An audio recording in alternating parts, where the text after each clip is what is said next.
Et nous allons poursuivre maintenant avec Amado Sawadogo, qui est chercheur agronome à l'Institut de l'environnement de recherche agricole au Burkina Faso.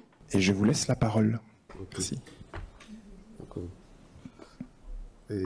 Merci. Et je voudrais joindre ma parole à tous mes prédécesseurs pour remercier le comité pour avoir vraiment jeté un aspect particulier donc, du travail sur l'Afrique, parce que très souvent, bon, les travaux ont été effectués et l'Afrique n'est pratiquement pas prise en compte en tant que telle. Mais cette fois-ci, je vois qu'on a jeté un regard et nous en sommes très contents. Donc nous remercions vraiment le comité pour cette clairvoyance. Alors, depuis le matin, donc, nous parlons des changements climatiques qui affectent particulièrement tout le monde. Mais je dois dire que ceux qui polluent le moins en souffrent le plus, comme Dr Nyang Aïda venait de le démontrer tout de suite. Je vais donc axer ma présentation donc, sur les pratiques d'adaptation aux effets des changements climatiques en zone sahélienne. Et quels défis et perspectives?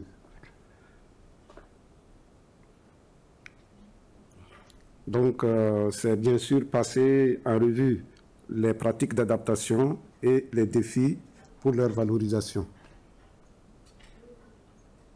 Disons que l'environnement sahélien est en dégradation constante et dans le contexte du changement climatique. On observe en tout cas une érosion forte, c'est typique au niveau du Sahel, des orages violents et ensuite une sécheresse où les animaux errent à longueur de journée pour chercher leur pitance. Alors, les prévisions donc, de la communauté scientifique sont très formelles sur un certain nombre de points, et particulièrement du GIEC et autres études. C'est le régime de pluie qui est plus violent et les périodes de sécheresse plus fréquentes, et une diminution ou une mauvaise répartition de la pluviométrie. J'y ai ajouté parce que c'est ce que nous avons constaté également sur un site, et l'augmentation de la température, et ceci a été bien défini tout à l'heure.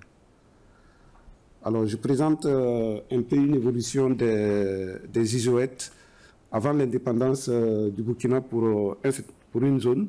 On voit par exemple que en bleu, c'est la limite de l'isoète 900 mm qui occupait par exemple presque la moitié du territoire. Et à l'heure actuelle, à partir de la décennie 61-90, on se rend compte par exemple que c'est pratiquement le cas. Et la partie sahélienne, j'allais dire en rose, s'est étendue. Donc on constate un déplacement. Mais plus encore, c'est la fréquence des postes de sécheresse qui joue en fait sur les agriculteurs. On a constaté que la conséquence typique du changement climatique, c'est les longues postes de sécheresse qui jouent sur la production. Et j'ai voulu prendre un exemple du Burkina où dans les documents de politique à l'époque, on avait estimé que les changements climatiques faisaient perdre environ 268 000 tonnes de céréales au pays. Et pour un pays qui est à la recherche de la sécurité alimentaire, c'est catastrophique. Et ceci avait été évalué en son temps à 35 milliards. De nos jours actualisés, je pense que c'est à peu près 112 millions d'euros, 146 millions de dollars si on peut ajouter. C'est vraiment énorme pour des gens qui sont à la recherche de la sécurité alimentaire. Donc, on constate donc une certaine vulnérabilité des producteurs qui deviennent songeurs parce qu'il y a de multiples problèmes. On a vu des déficits en eau, donc une baisse des débits des grands cours d'eau, des conflits récurrents pour les ressources. Bref, les changements climatiques affectent tous les aspects du développement qui sont menacés. Ça, c'est la désertification, je m'en passe. Il y a vraiment des conséquences sur la fertilité, donc la chute de la capacité d'échange cationique et des éléments disponibles. Sur le bilan hydrique aussi, il y a une augmentation du ruissellement et, j'allais dire, une spirale de dégradation qui est constituée. je voudrais présenter ici une dégradation typique qu'on appelle en langue locale morée les IPL. Et c'est maintenant bien connu. Qu'est-ce que ça veut dire? Vous voyez, c'est des plages de sol dénudé clairière où rien ne pousse. Ces photos, par exemple, ont été prises en août, où c'est la période la plus pluvieuse au Burkina. Bon, la partie verte que vous voyez, c'est là où on a travaillé avec le ZAI. Mais sans travail de restauration, rien ne pousse. Lorsque vous vous déplacez, vous constatez, par exemple, des zones de culture, et puis vous voyez des IP là. Ça veut dire que c'est des clairières dénudées. C'est l'horizon, c'est l'érosion qui a fait son effet, où l'horizon A est totalement décapé et il ne reste que l'horizon B. Et nous allons voir comment on peut donc récupérer donc ces IP-là. Donc, je peux dire que les conséquences sociales sont très importantes.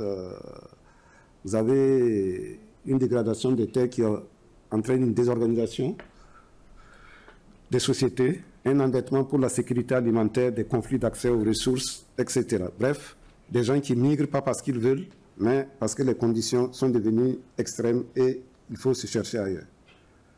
Mais grâce aux efforts des producteurs et aussi des ONG et des associations, de nombreuses pratiques ont été mises en place et elles permettent de s'adapter au changement climatique. Le premier d'entre les pratiques, qui est plus que centenaire, c'est l'utilisation de la matière organique, quelle que soit sa qualité. Donc vous avez donc la fumure organique, le fumier, le paillage, etc. Ou comme la manière de faire le compost dans le cadre du projet FAIRE que nous promouvons. Et on constate que ceci a un impact sur l'augmentation des rendements.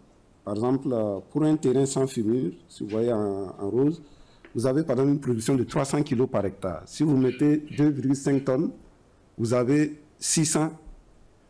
Si vous mettez 5 tonnes, vous avez à peu près 800. Donc, il y a une augmentation donc, de rendement des cultures si on applique la fumure organique. L'autre moyen, c'est les cordons pierreux ou diguettes en pierre. Et j'avoue que c'est ce dispositif qui permet encore de rendre cultivable presque la moitié, les terres de la moitié nord du Burkina Faso. Autrement, l'érosion avait affecté une bonne partie. Qu'est-ce que c'est? Ce sont donc des dispositifs qui ont été adaptés de ce que les paysans connaissaient anciennement, l'alignement des pierres, où on creuse pour mettre des pierres parallèlement au sens du ruissellement des eaux, et on laisse infiltrer l'eau, et ça permet donc de cultiver. Les femmes, une fois formées, peuvent facilement arriver à mettre en place, mais bien sûr avec leur main-d'œuvre, parce que c'est ce qu'elles ont pour investir. Et vous avez donc une image donc, des cordons pierreux lorsqu'on y cultive le sorgho ou bien après une pluie. Mais pour renforcer ces cordons pierreux, on utilise également soit des haies vives qui permettent de stabiliser les pierres ou des bandes enherbées avec différentes espèces. Voilà. L'autre technique qui est la plus prisée au Burkina actuellement, c'est le ZAI. C'est vraiment une connaissance endogène qu'on a remis au goût du jour. Et comme le docteur Tientoré le disait, ce n'est pas seulement une pratique, mais c'est toute une philosophie. Parce que ZAI, en langue nationale, signifie en fait se dépêcher pour faire quelque chose, faire rapidement. Appliqué au domaine agricole, c'est dans le sens d'anticiper. On creuse les poquets, 20 à 30 cm de diamètre, 15 cm de profondeur. On y applique la matière organique et on attend le début de la pluie pour semer. Donc ça veut dire que bon, pour le producteur, il ne faut pas être paresseux, il faut préparer la campagne à l'avance. Donc, lorsqu'on fait le ZAI, les rendements vont de 900 à 2000 kg selon l'application des comptes des champs témoins, de 0 si c'est les IPL, et de 400 hectares, par exemple, si c'est sur une terre cultivable ordinaire. Et je présente ici donc un paysan célèbre avec lequel nous avons travaillé, c'est Yacouba Sawadogo, donc c'est le ZAI agricole. On a travaillé avec lui dans le cadre des associations pour voir comment améliorer la fertilité, donc en plaçant le niébé dans les poquets ou au niveau des buttes. Et c'est vraiment une expérience qui permet de régénérer les pâturages et des espèces ligneuses. Ça, c'est le zai agricole. Maintenant, il y a le zai forestier que le même paysan a développé et donc qui permet donc de ramener l'arbre au niveau de la parcelle. Ceci est très important parce que ça allait être intéressant si vraiment les paysans pouvaient avoir accès au fonds vert pour le climat pour financer leurs initiatives parce que tout ce qui ramène l'arbre, en tout cas, permet de s'adapter facilement au changement climatique. Donc, ici, c'est un peu la forêt du nommé Yacouba Sawadogo, paix à son âme, qui nous a quittés en décembre, mais qui nous a laissé en tout cas un témoignage qu'on peut récupérer un terrain aride où personne ne pensait en faire une forêt à travers les zai forestiers. Bon, j'ai voulu montrer cette image parce que il a eu des difficultés, c'est-à-dire avec la sécurisation foncière, mais avec l'aide des organisations des droits de l'homme, des ONG et les autorités gouvernementales ont fini par lui décerner un titre et protéger la forêt avec une clôture. Mais c'est le cas pour bon nombre de ceux qui font la régénération des arbres. Ils ont un double défi. Techniquement, pouvoir replacer l'arbre et aussi faire en sorte que sécuriser ces arbres. Ici, par exemple, on a fait le lotissement juste dans la forêt.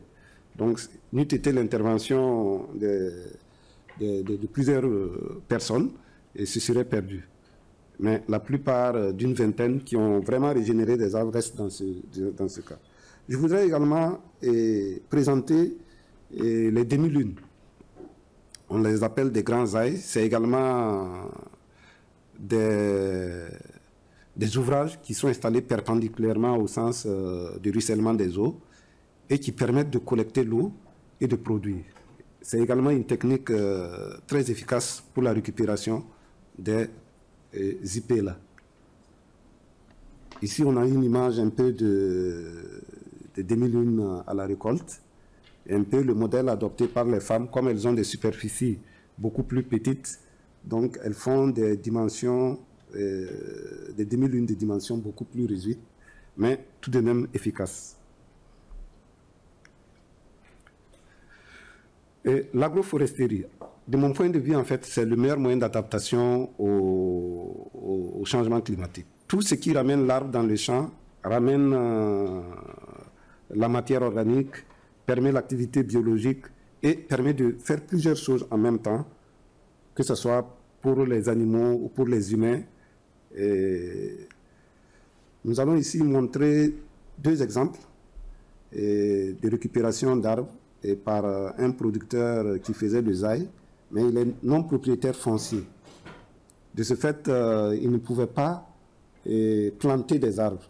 Mais Adansonia digital, le baobab, par exemple, c'est un arbre mythique en Afrique où, par exemple, on résout tous les problèmes sous cet arbre et qui donne également des feuilles qui sont très riches en fer et également le fruit qui est appelé pain de chêne permet de faire des boissons qui sont très intéressantes. Mais dans les années 80, on s'était confronté à une mortalité des baobabs. Et les gens se disaient qu'il n'y avait que de vieux baobabs. Le producteur a montré que par une technique simple, il plaçait en fait les graines dans les poquets de zai en même temps qu'il semait les cultures. Et après la récolte, il regardait celles qui ont poussé et il les conservait. Et ceci lui permet donc de générer donc ces plants et de pouvoir donc exploiter, parce que la source de feuilles de baobab est très appréciée au niveau sahélien. Ça, c'est le premier type. Le deuxième aspect, c'est un producteur également de la région du Nord qui s'est consacré à... Lui, c'est carrément une plantation, et à planter les baobabs. Au lieu de faire des vergers, lui, il a choisi de faire des baobabs depuis près de 50 ans.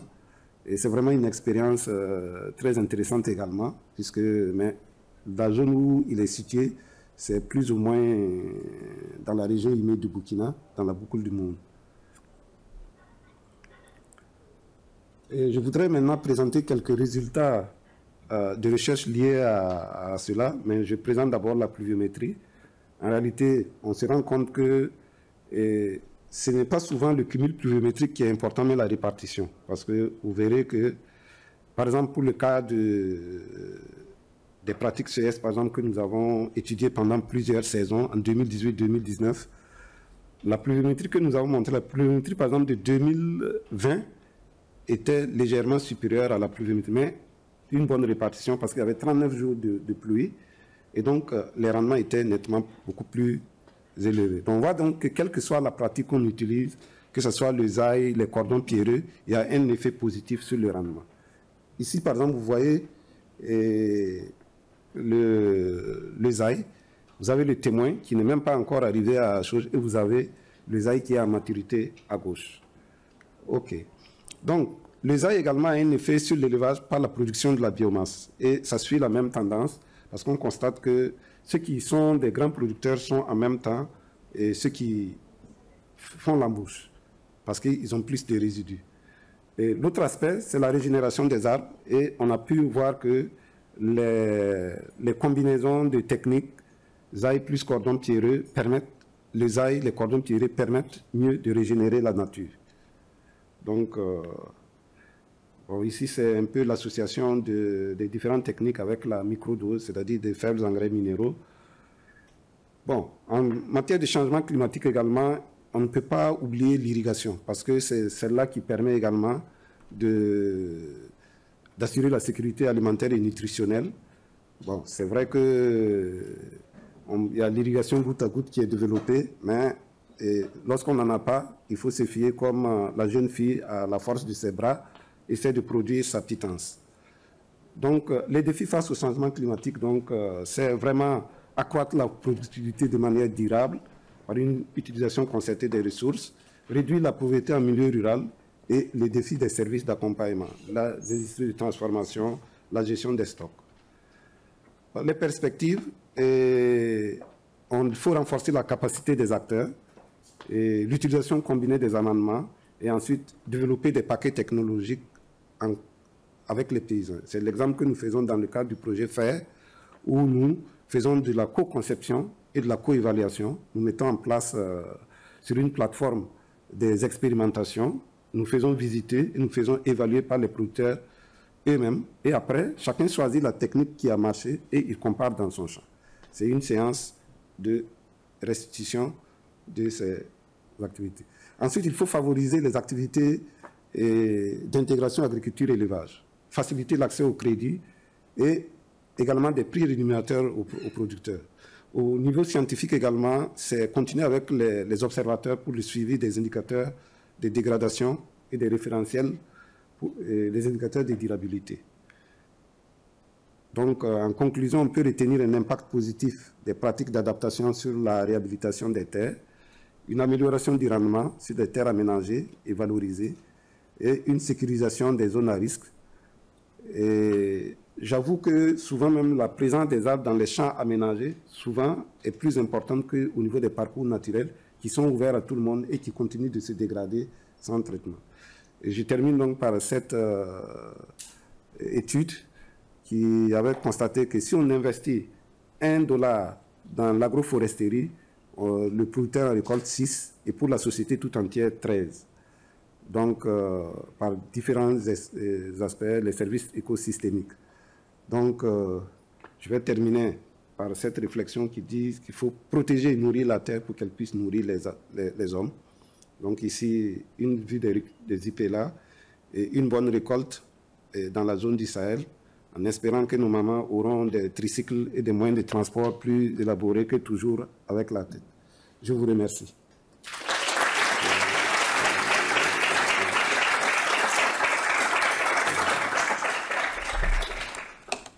Merci beaucoup pour tous ces exemples pour nourrir la terre. Et on a encore une fois reçu beaucoup de questions. Alors, je vais commencer par une question qui porte sur le rôle que les femmes jouent dans les pratiques d'adaptation en milieu rural. Est-ce que vous pourriez nous préciser concrètement comment ça se passe ? Ok, les femmes jouent un très grand rôle dans les pratiques d'adaptation en milieu rural, mais malheureusement, et lors des formations, elles ne reçoivent pas la formation nécessaire. Généralement, on forme les hommes qui, vous connaissez, dans ces circonstances, se déplacent beaucoup au niveau des marchés ou partent à l'aventure, à la recherche de l'or, et les femmes se retrouvent face à elles-mêmes avec les terrains. Mais si on les associe, elles arrivent, avec moyenne une petite formation, à faire les... Vous avez vu par exemple le cas des cordons pierreux, où ce sont les femmes qui creusent avec leurs mains d'œuvre. Une fois qu'on a matérialisé les courbes de niveau, tout le reste, ce sont les femmes qui les font. Le zaï est également une pratique que les femmes ont beaucoup adoptée, parce qu'à petite échelle, elles arrivent même à faire, le temps n'a pas permis de montrer, à faire même le zaï même mieux que les hommes, parce que bon, elles entretiennent mieux. Très bien. Alors, on a aussi pas mal de questions sur la transmission de ces savoirs entre générations, de l'héritage des pionniers qui ont été présentés. Comment tout cela se passe? Ok. C'est vrai que ça, c'est le vrai problème. Si on prend par exemple l'exemple de Yacouba Sawadogo, c'est un très bon exemple, mais ça reste une success story. Il faut en fait multiplier et partager les connaissances pour que les uns et les autres puissent en faire. Et il y avait par exemple dans la zone, ce que nous avons appelé en son temps les paysans innovateurs, où ils passaient au niveau des exploitations pour former les paysans qui voulaient. Et ils donnaient également des formations aux autres paysans, et même qu'ils avaient même pu en son temps aller travailler sur le champ du président, et cela a été un modèle pour montrer aux gens comment on pouvait faire le zaï, comment on pouvait pratiquer par exemple les cordons pierreux. Et cela est vraiment ce qu'il faut, c'est ce que nous faisons à l'heure actuelle. Je ne dis pas que c'est un modèle parfait, mais les plateformes d'innovation où en même temps les paysans testent leurs idées et apprennent également des idées des chercheurs, des développeurs, et ils font les comparaisons et ils votent pour voir ce qu'ils ont aimé, ce qu'ils n'ont pas aimé, qu'est-ce qui marche, qu'est-ce qui n'a pas marché, comment je peux améliorer. Ce sont ces échanges que nous pensons que ça peut amener les uns et les autres à continuer dans les pratiques d'adaptation. Alors justement, dans ces échanges, on voit que les techniques qui sont utilisées sont des techniques très, très physiques. Est-ce qu'il y a des solutions pour essayer d'adapter ou faciliter le travail? Ok, c'est vrai. Vous avez vu que tout ce que j'ai présenté, c'est à la sueur du front que les paysans mettent en fait en pratique donc ces solutions d'adaptation.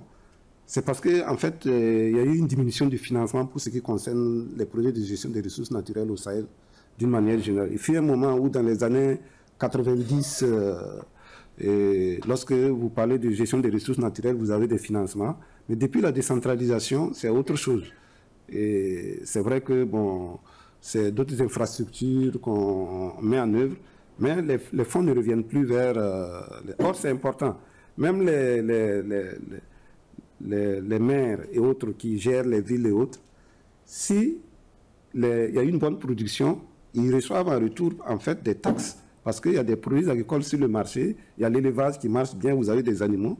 Donc tout ça, c'est vraiment faire en sorte que les paysans puissent améliorer leur situation pour que l'ensemble de la société également puisse en bénéficier. Très bien. Alors, on a une dernière question sur la Grande Muraille Verte qui est supposée atténuer certains effets du changement climatique. Alors, selon votre propre expérience, dans quelle mesure ce projet s'inscrit dans les besoins, les pratiques ou la connaissance des agriculteurs au Sahel? Ok. Vraiment, la Grande Muraille, c'est ce qui a... Et nous avons tous fondé un grand espoir sur cela. Bon, je dois dire malheureusement, pas qu'on n'a pas démarré, et les résultats ne sont pas à la hauteur de ce que nous attendons. Parce que jusqu'à présent, on ne voit pas cette grande base verte du Sénégal jusqu'à l'Érythrée, bon, pour plusieurs raisons. Alors que, bon, on a quand même commencé par investir beaucoup de sous. Et vous voyez que les paysans, par exemple, qui n'ont pas ces sous, arrivent à régénérer les arbres. Donc ça veut dire qu'il y a beaucoup de choses à faire. Mais sinon, dans le principe, c'était une bonne façon de faire pour vraiment limiter l'avancée donc de la désertification et atténuer les effets du changement climatique. Parce que s'il y a l'arbre, il y a moins de chaleur. De toute façon, on a vu comme cette année, les gens même abandonnent les maisons pour se retrouver sur les arbres parce qu'il y a de l'air qui est plus frais. ils arrivent à s'en sortir. Mais je pense qu'il faut redynamiser donc cet aspect en permettant surtout aux paysans qui veulent travailler d'avoir accès à des fonds. Parce que chaque fois, on a constaté que lorsqu'on parle de reboisement, par exemple, les politiques y recourent chaque année. Souvent, pour se faire voir à la télévision, on part planter des arbres. Et si on part, il n'y a plus rien. Personne ne l'entretient. Or, vous voyez, tout ce qu'on a montré avec les paysans, ils mettent de la main-d'œuvre même pour surveiller. Autrement, les animaux ou d'autres personnes vont rentrer. Ils mettent tout leur cœur pour protéger donc ces plantations. Donc, c'est ce que je pense. Très bien, merci infiniment. Et nourrir la terre pour nourrir les hommes. Merci beaucoup.